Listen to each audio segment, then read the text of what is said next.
A custodian at Bloomington High School is accused of violating young girls' privacy at the school in the worst way.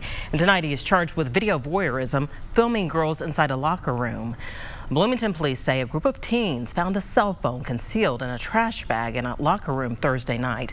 36-year-old William Mars from Bloomington was arrested immediately after the incident was discovered. A letter was sent home to parents from the principal.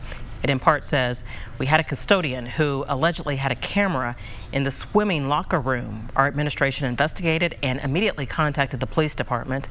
The police have charged the individual. Principal Akers says they take their students' safety very seriously."